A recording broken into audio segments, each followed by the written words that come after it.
Friends, welcome back to our channel journey with Shiva. ఈరోజు మనం ఈ వీడియోలో ఒక ప్రసిద్ధమైన టెంపుల్ గురించి మాట్లాడుకోబోతున్నాం. ఈ టెంపుల్ వచ్చేసి నెల్లూరు జిల్లా ఉదయగిరి మండలం ఉదయగిరిలో ఉంది, దుర్గంపల్లి అనే గ్రామంలో. పక్కా చెప్పాలంటే ఉదయగిరి కొండలో ఉంది. నా వెనక చూడవచ్చు ఉదయగిరి కొండలో. గుళ్ళో నేను ప్రజెంట్ నిలబడి ఉండా. ఇంకా ఈ టెంపుల్ వచ్చేసి నరసింహస్వామి టెంపుల్ అనమాట. వీడియో బాగుంటే వీడియోని లైక్ చేయండి. ఛానల్ కొత్తగా వచ్చినట్టే ఛానల్ని సబ్స్క్రైబ్ చేయండి.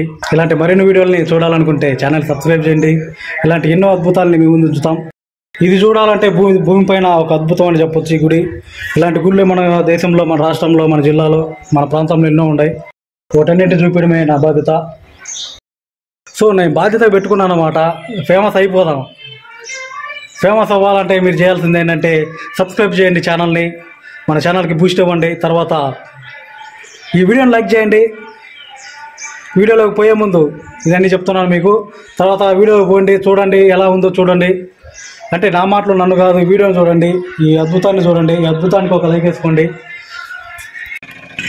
ఇక్కడ ఒక మండపం ఉండేది, శిథిలమైంది. శిథిలమయ్యేసి పూర్తిగా పైన చెట్లు నిలబడి ఉన్నాయి.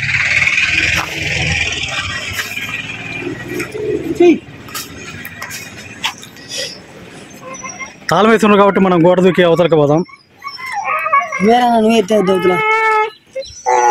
కరవదుగా మళ్ళీ.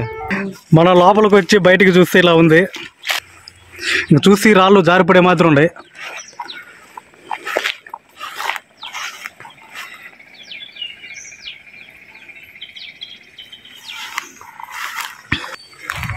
లోపలికి వెళ్ళి చూద్దాం. ఇది వచ్చేసి మండపం బయట.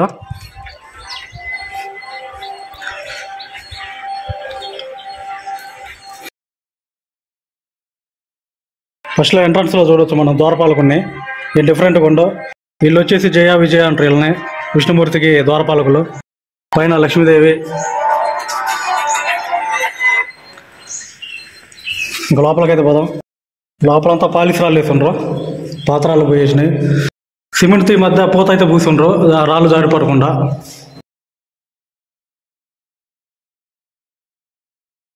స్తంభాలు చూడండి ఎంత పెద్దయో. ఇంకా లోపల గర్భగుడి కాడికి అయితే పోయి చూద్దాం.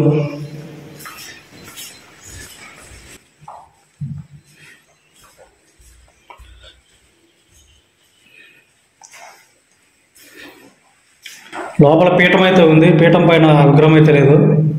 అంటే దేవుడు నిలబెట్టే పీఠమా లేకుంటే దీన్ని ఏమంటారో తెలీదు. ప్రజెంట్ పీఠం అనే పిలుద్దాం.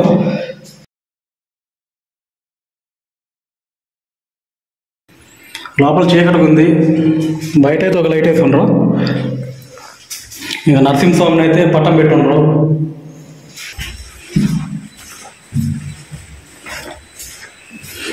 ఇటుపక్క ఒక డోర్ ఉంది, అంటే గేట్ ఉంది ఇటుపక్క. ఇటు పక్కన చూస్తే వ్యూ ఇలా ఉంటుంది, ఉదయగిరి కొండ. ఇక్కడ కూడా ద్వారపాలకులు ఉండరు. లక్ష్మీదేవి చూడండి. అంత మండపం. స్తంభాలు చూడండి, ఇప్పటికీ చెక్కు చెదరలేదు. పైనంతా గోపురం పోయింది కాబట్టి గడ్డి మొలిసింది. ఇంకా అక్కడంతా చూడవచ్చు ఈ గుడి రాళ్ళు అనమాట. ఇవన్నీ పైకి పచ్చగా ఉంది. అప్పుడు ఒక 500 సంవత్సరాల కింద ఈ గుడి కట్టినప్పుడు ఇక్కడ వ్యూ సపరేట్గా ఉండేది. చుట్టూ నీట్గా ఉండే మధ్యలో గుడి అద్భుతంగా ఉండేది. ప్రజెంట్ అయితే సిచ్యుయేషన్ ఎలా ఉంది ఇక్కడ.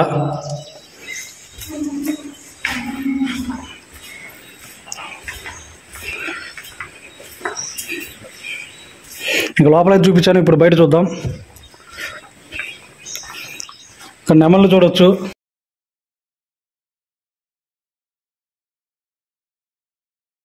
బయట అయితే ప్రశాంతంగా నీట్గా ఉంది.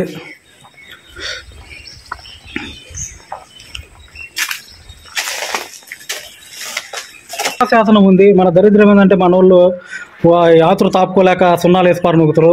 ఆ సున్నాలు వేయడం వల్ల ఈ దేవాలయం యొక్క అసలు రూపురేఖలు మారిపోతాయి. ఈ గుండె కట్టిన వాళ్ళకి సున్నాలు వేయడం పెద్ద లెక్కేం కాదు. వాళ్ళకి తెలుసు ఎట్లా కడితే ఎలా ఉంటుంది అనేది. సున్నాలు వేయడం వల్ల ఏంటంటే ఇట్లా అయిపోద్ది. ఎందుకంటే ఎట్లా కట్టారో అట్లాగే ఉంచాలి వీటిని. మన పూర్వీకులు మన కోసం ఎన్నో ఇలాంటి సంపదను సృష్టిస్తే మనం వాటిని నాశనం చేసుకుంటున్నాం. ఇక్కడ చూడండి, జయ విజయాలకి కనుబొమ్మతలు, నామాలు, లిఫ్ట్ కూడా వేసిండ్రు. అవసరం లేదు ఇదంతా. అప్పుడు శిలలు ఎట్లయితే ఉన్నాయో అట్లాగే ఉంచాలి. పైన కూడా చూడొచ్చు, లక్ష్మీదేవతకి కూడా కనుబొమ్మతలు పెట్టారు. నేను ఈ స్తంభం పైన ఒక జంతువుని అయితే గమనించాను. ఈ జంతువు వచ్చేసి అంటే కుక్క పోలికలు ఉన్నాయి, మళ్ళీ సింహం పోలికలు ఉన్నాయి. నాకు తెలిసి ఆ టైంలో ఈ గుండె కట్టే టైంలో కానివ్వండి, అంత ముందు టైంలో కానివ్వండి, ఇలాంటి జంతువులు ఈ కొండపైన సంచరించి ఉండొచ్చు. అందుకని వాళ్ళు మనకు తెలపడానికి ఇక్కడ స్తంభాల పైన ఈ జంతువులను అయితే చిత్రీకరించారు, చెక్కారు.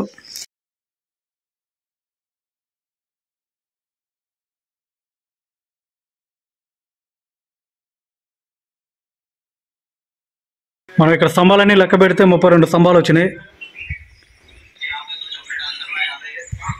32 స్తంభాలు చెక్కు చెదరకుండా అట్లాగే నిలబడి ఉన్నాయి.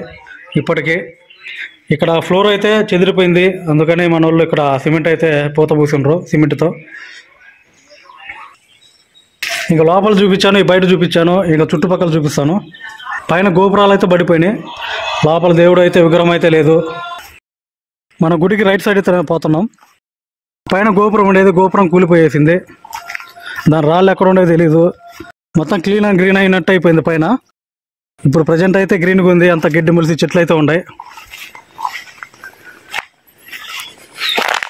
ఈ రాళ్ళన్నీ గుడికి సంబంధించినవి. మామూలుగా అయితే ఈ పైన గోపురాలు ఉండాల్సింది, అవి అప్పుడే ధ్వంసం అయిపోయి ఉంటాయి. ఆ ధ్వంసమైన రాళ్ళు కూడా ఇక్కడ తక్కువ ఉన్నాయి, ఇవన్నీ ఎక్కడే చర్చిందో తెలీదు. చూడొచ్చు మనం, ఇది గర్భగుడి ప్లేసు, తర్వాత మధ్యలో మండపం, తర్వాత అది కాళ్ళ మండపం.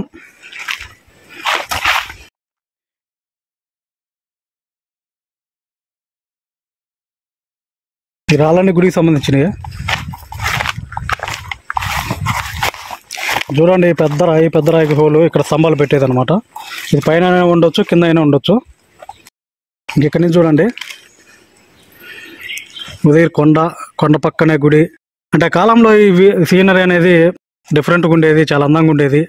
ప్రజెంట్ అయితే ఇలా ఉంది, ప్రశాంతంగా ఉంది వాతావరణం. ఇక్కడ పైన అయితే గ్రీన్గా ఉండే చెట్లు, కొన్ని రోజులు పోయిన తర్వాత ఆ చెట్లు కూడా మాన్లు అవుతాయి. ఆ మాన్లైన చెట్లు గుడిని ధ్వంసం చేస్తాయి. ఆల్రెడీ లోపల ఆ పైన చింత చెట్టు అయితే ఉంది, ఆ చింత చెట్టు లేదంటే ఏదో చెట్టు అది. ఆ చెట్టు వలన లోపల రాళ్ళు బయటకు వచ్చి ఉన్నాయి. ఒకప్పుడు అద్భుతంగా పూజలు అందుకున్న దేవుళ్ళు, దేవాలయాలు ప్రజెంట్ అయితే ఇలా ఉన్నాయి. ఇది 1 ఎకరా ప్లేస్ ఉంటుంది. 1 ఎకరా ప్లేస్లో చుట్టూ కాంపౌండ్ ఏర్పాటు చేసి మధ్యలో అయితే గుడి కట్టిండ్రు. ఇప్పుడు ఇంకా మనకు వర్షపాతం తగ్గింది. పాత రోజుల్లో ఇంకా వర్షపాతం ఉండి చల్లగా ఉండి ప్రాంతాలు ఇక్కడ. అప్పుడు ఇంకా ఇక్కడ వ్యూ ఎలా ఉండేదో మనం ఊహించుకోవచ్చు, మన ఊహకి అది అందుతుంది.